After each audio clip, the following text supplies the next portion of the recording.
سلام، وقتشون بخیر باشه. به پیج حقوقی وکیل خودت باش خیلی خوش اومدید.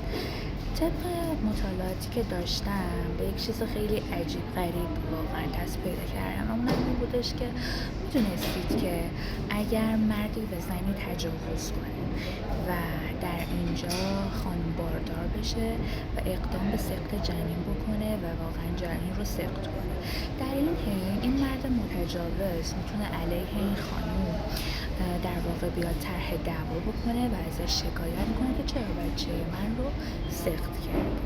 و حالا در اینجاست که دیگه این خانم باید پاسخگو باشه در دادگاه و متجاوز به عنوان پدر جنین سقط شده حق داره که علیه این خانم طرح دعوا بکنه و ازش شکایت کنه.